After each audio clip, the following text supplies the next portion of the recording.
The Yeomen of the Guard, or The Merryman and His Maid, is a Savoy opera, with music by Arthur Sullivan and libretto by W. S. Gilbert. It premiered at the Savoy Theatre on 3 October 1888, and ran for 423 performances. This was the 11th collaboration of 14 between Gilbert and Sullivan. The opera is set in the Tower of London during the 16th century, and is the darkest and perhaps most emotionally engaging of the Savoy operas, ending with a broken-hearted main character and two very reluctant engagements rather than the usual numerous marriages. The libretto does contain considerable humor, including a lot of pun-laden one-liners, but Gilbert's trademark satire and topsy-turvy plot complications are subdued in comparison with the other Gilbert and Sullivan operas. The dialogue, though in prose, is quasi-Shakespearean or early modern English in style. Critics considered the score to be Sullivan's finest, including its overture, which is in sonata form, rather than being written as a sequential potpourri of tunes from the opera, as in most of the other Gilbert and Sullivan overtures. This was the first Savoy opera to use Sullivan's larger orchestra, including a second bassoon and third trombone. Most of Sullivan's subsequent operas, including those not composed with Gilbert as librettist, use this larger orchestra. Background: when the previous Gilbert and Sullivan opera, Ruddigore, finished its run at the Savoy Theatre, no new Gilbert and Sullivan opera was ready, and for nearly a year the stage was devoted to revivals of such old successes as H.M.S. Pinafore, The Pirates of Penzance and The Mikado. For several years leading up to the premiere of Yeomen, Sullivan had expressed the desire to leave his partnership with W. S. Gilbert in order to turn to writing heard opera and other serious works full-time. Before the premiere of Yeomen, Sullivan had recently been lauded for the successful oratorio The Golden Legend, and would produce his grand opera, Ivanhoe, only 15 months after Yeomen, in the autumn of 1887, after another attempt to interest his collaborator in a plot where the characters, by swallowing a magic pill, became who they were pretending to be. Gilbert made an effort to meet his collaborator halfway.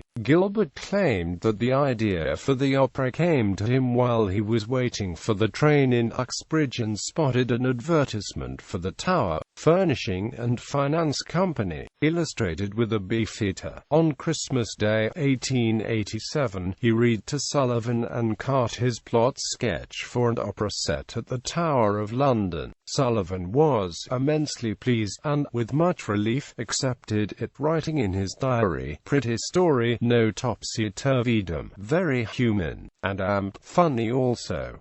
Although not a grand opera, Yeomen provided Sullivan with the opportunity to write his most ambitious score to date. The two set to work on the new opera, taking longer to prepare it than they had taken with many of their earlier works. Gilbert made every effort to accommodate his collaborator, even writing alternative lyrics to some songs. Sullivan had trouble setting one lyric in particular, "I Have a Song to Sing Oh," with its increasing length in each stanza. He asked Gilbert if he had anything in mind when writing it.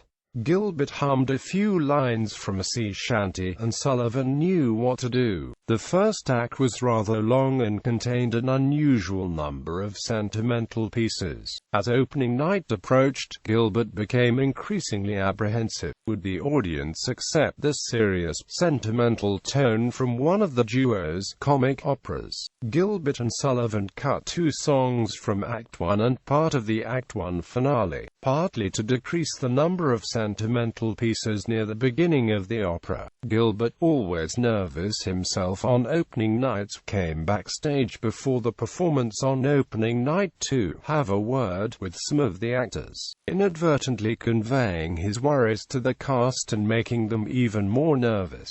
Jesse Bond, who was to open the show with the solo song Alone on stage, finally said to him, "For heaven's sake, Mr. Gilbert, go away and leave me alone, or I shan't be able to sing a note." Rolls, Sir Richard Cholmondeley, Lieutenant of the Tower. Colonel Fairfax, under sentence of death. Sergeant Merrill of the Yeomen of the Guard. Leonard Merrill, his son. Jack Point, a strolling jester. Wilfred Shadbolt, head jailer and assistant tormentor. The headsman. First Yeoman, second Yeoman, third Yeoman, see cut music. Fourth Yeoman, see cut music. First citizen, second citizen. Elsie Maynard, a strolling singer. Phoebe Merrill, Sergeant Merrill's daughter. Dame Carruthers, housekeeper to the Tower. Kate, her niece. Chorus of yeomen, warders, gentlemen, citizens, etc. Synopsis. Act 1. Phoebe Merrill sits at the spinning wheel, sighing about the pain of love. Wilfred Shadbolt, the head jailer and assistant torturer at the Tower of London, enters, and Phoebe mocks him, disgusted by his profession. Wilfred, who is in love with Phoebe, has noticed her interest in one of the prisoners at the Tower, Colonel Fairfax. He gleefully conveys the news that Fairfax is to be beheaded for the crime of sorcery that very day. Phoebe replies that Fairfax is merely a scientist and alchemist, and leaves Wilfred to suffer from his love for her. The citizens and yeomen arrive, singing of the yeomen's bravery and valiant deeds. Dame Carruthers, the housekeeper of the Tower, dismisses protestations by Phoebe of Fairfax's innocence and, vexed by Phoebe's criticism of the Tower, sings its praises. After everyone leaves, Phoebe is joined by her father, Sergeant Merrill, who reports that her brother Leonard has been appointed a yeoman for his valor in battle. Leonard is on his way from Windsor, where the court sits, and may bring with him a reprieve for the colonel. Leonard Merrill enters bearing a dispatch for the lieutenant of the Tower, but no reprieve. Sergeant Merrill is eager to save Fairfax, for the colonel served with him in battle and twice saved Sergeant Merrill's life. He hatches a plan. Leonard will hide away and Fairfax, sprung from his cell, will assume Leonard's guise. Phoebe is charged with getting the key to Fairfax's cell from the lovesick jailer, Wilfred. Fairfax enters under guard by an escort of yeomen. Sir Richard Cholmondeley, the lieutenant of the Tower, sees him and greets him sadly, as they are old friends. Fairfax bears his impending execution bravely and philosophically, prompting tears from Phoebe and even Sergeant Merrill. Fairfax asks a boon of the lieutenant. The charge of sorcery was the doing of his wicked cousin Sir Clarence Poultwhistle, a Secretary of State, who will inherit his estate if he dies unmarried. He therefore wishes to be married by his confessor to any available woman, it matters not whom, who will receive 100 crowns for her hour of matrimony. The lieutenant agrees and leaves. Jack Point, a jester, and Elsie Maynard, a young singer, are pursued by a rowdy crowd that demands merriment and threatens the two strolling players. Elsie, objecting to a man's rude attentions, boxes his ears, which gives Point a moment to quieten and amuse the crowd. The two entertainers offer to perform the song of the merryman and his maid. It tells the lovelorn merryman who is jilted by a maiden in favor of an arrogant lord, but the latter rejects her, and she returns on her knees to the merryman to beg for his love, and all ends happily. The song over, the crowd grows unruly again, and violence is averted only by the lieutenant's arrival. Point and Elsie introduce themselves and explain that Elsie's mother Bridget is very ill and they seek money to buy medicine for her. The lieutenant offers Elsie a chance to earn 100 crowns by marrying a condemned gentleman immediately. Point, who intends to marry Elsie someday, is assured that the groom will be beheaded directly after the ceremony. Elsie consents and is blindfolded and led off by Wilfred for the secret ceremony. The lieutenant tells Point that he has a vacancy for a jester, and Point tells him of his skills and tries out some jokes. The lieutenant leads Point off to discuss the employment further. Wilfred leads Elsie back from her anonymous meeting with the priest and the prisoner and leaves her to reflect on her impending widowhood. Meanwhile, Wilfred wonders what they were up to in Fairfax's cell. Phoebe arrives and seductively distracts him as she steals his keys, which she gives surreptitiously to her father, who goes to free Fairfax from his cell. She keeps Wilfred busy until her father returns the keys, which she returns to Wilfred's bell, and leaves the confused and hopeful jailer to his fantasies of marrying her.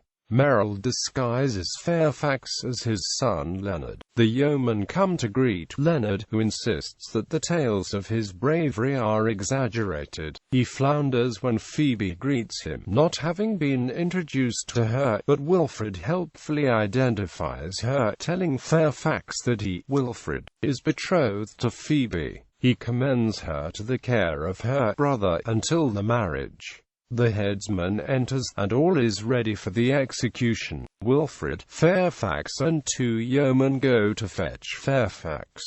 The yeomen return, and Fairfax announces his own disappearance. The lieutenant blames the jailer, Wilfred, and declares his life forfeit instead. Wilfred protests his innocence, and all wonder, not all honestly, how the prisoner could have escaped. Point is distraught at the escape of Elsie's husband, and Elsie faints into Fairfax's arms, as all rush off to hunt for Fairfax. Act 2. 2 days have passed, and the yeomen continue searching in vain for the escaped prisoner. Dame Carruthers enters with her niece Kate and berates the yeoman for letting Fairfax escape. Jack Point sits brushing up on his jests and bitterly reflecting on his profession when Wilfred comes by. Point taunts the failed jailer, and Wilfred says he'd rather be a jester.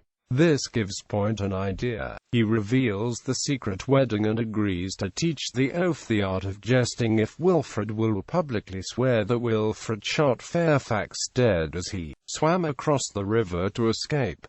Wilfred agrees to swear to this lie. Meanwhile, Fairfax, still disguised as Leonard Merrill, laments his hurried marriage to a bride he cannot identify, for her face was concealed by the blindfold. Sergeant Merrill says that Elsie, the girl who fainted at the execution, and who has been placed in Merrill's charge, has recovered, but that her illness gave Dame Carruthers an excuse to take up quarters in his house while she nursed the girl. He has spurned the old woman's obvious overtures for years. Carruthers then happens by, together with her niece Kate, and notes that the latter heard Elsie talking in her sleep about her secret wedding. The other 3 leave Fairfax alone, pleased to find that his mystery wife is the fair Elsie. He decides to test her loyalty by pretending to woo his own wife, still disguised as Leonard. She rejects Leonard's overtures, as a married woman should, and he is about to reveal himself to her. Just then, a shot is heard from the wharf and everyone enters. Wilfred, with the jester's corroboration, declares that he struggled with someone creeping about, discovered it was Colonel Fairfax, who dove into the river, and seizing an arquebus, Wilfred shot him dead. The lieutenant orders the yeomen to search from the body, and Wilfred is celebrated as a hero. Elsie, Fairfax, Phoebe and Point are left alone, and Point asks Elsie, as she is now free, to marry him. Fairfax, still disguised as Leonard, tells Point that he doesn't know how to woo, and he undertakes to instruct Point in this art, following this up with a most effective demonstration on Elsie. Point, slow to see that Fairfax is wooing the girl for himself, finally protests. Fairfax tells Point that he has shown him how to woo and that he should apply the teachings elsewhere. Phoebe, seeing her adored Fairfax pledged to another, bursts into tears, while Point, shocked by the turn of events, wishes he was dead. Wilfred sees Phoebe weeping and she, rendered incautious by anger and hurt, and by her scorn for the jailer, inadvertently reveals that Leonard is in fact Fairfax. Realizing the game is up, she desperately buys Wilfred's silence by agreeing to marry him. The real Leonard then returns and announces that Fairfax's reprieve has finally arrived. Sergeant Merrill enters, followed surreptitiously by Dame Carruthers. Phoebe tells him of her folly and goes with Wilfred, whereupon Dame Carruthers reveals herself to Merrill and threatens to expose the three schemers who had freed Fairfax illegally. He resignedly buys her silence with his offer of marriage. Elsie arrives joyfully for her wedding to the man she still knows as Leonard, but the lieutenant arrives and announces that her husband Fairfax lives. Fairfax arrives dressed for the wedding, but Elsie, distraught over the loss of Leonard, does not turn to see his face. He teases his wife, keeping up the pretense for another minute. Elsie begs for his mercy, to free her to go to her love, Leonard, but he says that his heart is like a massive rock, and claims her as his bride. Finally Elsie turns to see his face, and finally recognizes him as her adored one. All once again erupt into joy, except the broken-hearted Jack Point. Tearfully, he reprises the song that he had earlier sung with Elsie, The Merryman and His Maid, with wrenching sorrow. Elsie drops a tear for Point, but turns back to her love. As the chorus turns away to celebrate the marriage of Fairfax and Elsie, Point falls insensible at the feet. Musical numbers. Overture. Act I1. When maiden loves, she sits and sighs. 1a. When jealous torments rack my soul, see cut music. 2. Tower warders, under orders. 3. When our gallant Norman foes. 3a. A laughing boy but yesterday, see cut music. 4. Alas, I waver to and fro. 5. Is life a boon? 6. Here's a man of jollity. 7. I have a song to sing. 8. How say you, maiden, will you wed? 9. I've jibe and joke. 10. 'Tis done, I am a bride. 11. Were I thy bride. 12. Finale Act 1. O Sergeant Merrill, is it true? To thy fraternal care, thy sister I commend. The prisoner comes to meet his doom, my lord, as escort for the prisoner. All frenzied with despair they rave. Act 2. 13. Night has spread her pall once more. 14. Oh, a private buffoon is a light-hearted loon. 15. Hereupon we're both agreed. 16. Free from his fetters grim. 17. Strange adventure. 18. Hark! What was that, sir?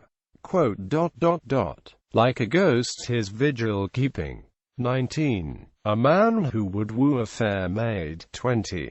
When a wooer goes a-wooing. 21. Rapture. 22. Finale Act 2. Comes the pretty young bride. O day of terror! Leonard, my loved one, come to me. I have a song to sing. Oh, cut music. Like most of the Savoy operas, Yeomen went through significant cuts and alterations during rehearsal, and there were further changes after the author's deaths that have become traditional. Much of the cut music from Yeomen survives, has been recorded, and is readily available for performance. Wilfred's solo about his unrequited love for Phoebe, when jealous torments rack my soul, was cut in rehearsal after Savoy Theatre favorite Rutland Barrington decided to take a leave from the company to try his hand as a producer and theatre manager. It was intended to be sung after Phoebe's opening solo in Act 1, When Maiden Loves, and the ensuing passage of dialogue between Phoebe and Wilfred. In recent decades, this song has been occasionally included in productions of the opera, and it was included in the 1993 recording by the D'Oyly Carte Opera Company. Just before Leonard's entrance in the first act, Sergeant Merrill originally had a nostalgic solo about his son Leonard's childhood, a laughing boy but yesterday. This number did not please Gilbert, who called it an introduced and wholly irrelevant song. Quote, "It was sung in the first night performance, but was cut thereafter. It was restored, possibly for the first time, in 1962, for a production at the Tower of London, and has been heard in a number of recordings and productions since, without becoming part of the standard score. Before opening night, the third and fourth Yeomen's couplets in the Act 1 finale, in which they remind Leonard of his brave deeds, were cut, though they remained in the vocal score until around the 1920s. The third Yeoman had also joined Fairfax when he tells the lieutenant that the prisoner has escaped. When the solo couplets were cut, the third Yeoman was deleted from this passage as well, leaving it a trio for Fairfax and two other yeomen. Fairfax's first solo, Is Life a Boon?, is the second version of that song. Gilbert thought that Sullivan's first setting was too similar to many of the other tenor ballads in the Savoy operas, and he urged the composer to rewrite it. Sullivan complied, but also saved the first version, leaving an unusual example of two separate settings of the same lyric. The revised version is invariably used in performance. The Act 2 duet for Sergeant Merrill and Dame Carruthers, Rapture, was often cut in 20th-century D'Oyly Carte Opera Company performances, apparently because it was thought to detract from the serious tone of the work. However, D'Oyly Carte eventually restored the duet, and in modern productions it is usually performed as originally written. The duet ended with 5 chords leading directly into the Act 2 finale. Those chords do not appear in vocal scores, and modern performances usually delete them, bringing the duet to a full close so that the opening bars of the finale are not covered by applause. At some point before 1920 or so, the Ode of Terror section had the parts for Kate and Phoebe significantly reduced. In the original conception, these characters echoed Elsie, with an O. Leonard solo for Kate, and cries to "Come thou to her side, and claim her as thy loving bride," sung along with Elsie. The modern version leaves Elsie singing her line by herself, puts Kate with the chorus, gives Phoebe a mixture of Dame Carruthers' part and her old one, and changes Phoebe and Dame Carruthers' lyrics. There was one other cut made after Gilbert's death. Separate lyrics for Elsie and Point, not found elsewhere, were cut during the All Frenzy, Frenzied with Despair They Raved section of the Act 1 finale. The 1993 D'Oyly Carte recording includes all the cut music and both versions of Is Life a Boon? Productions. The Yeoman of the Guard was immediately a hit in London, with a successful New York run following shortly thereafter. Percy Anderson designed the original costumes, while the set was by Hawes Craven. The first English provincial tour opened in 1888, and from then on it was a fixture in the D'Oyly Carte repertory, with at least one official touring company playing it somewhere in almost every season until the company's closure in 1982. New costumes were designed by Anderson, Indiana, 1919 and 1927, and Peter Goffin designed new sets and costumes in 1940. In Australia, the opera's first authorised performance was on the 20th of April 1889 at the Princess Theatre, Melbourne, produced by J. C. Williamson, which gave regular performances thereafter in Australasia until the 1960s. In 1932, Yeomen became the first Gilbert and Sullivan opera to be broadcast on the radio in its entirety. In America in the 20th century, it was played on Broadway by various companies in 1915, 1933, 1935, and 1944, in addition to oily car tours, and in other New York theaters by the American Savoyards, the Light Opera of Manhattan, Bronx Opera, and the New York Gilbert and Sullivan Players, among others. 21st century productions include a 2009 production at the Tower of London by the Carl Rosa Opera Company and a 2010 production by the G&S Opera Company at the International Gilbert and Sullivan Festival and then at Oxford Castle. The following table shows the history of the d'oyly carte productions in Gilbert's lifetime. Analysis of the text and music. The opera is different from the rest of the series in a number of respects. Its tone is somewhat darker and more serious in character. There is no satire of British institutions. Instead of the opera opening with a chorus, the curtain rises on a single figure seated at a spinning wheel singing a touching ballad. The Daily Telegraph's review of Yeomen was very admiring of Sullivan's efforts. The accompaniments, delightful to hear, and especially does the treatment of the woodwind compel admiring attention. Schubert himself could hardly have handled those instruments more deftly, written for them more lovingly. We place the songs and choruses in the Yeomen of the Guard before all his previous efforts of this particular kind. Thus the music follows the book to a higher plane, and we have a genuine English opera, forerunner of many others, let us hope, and possibly significant of an advance towards a national lyric stage.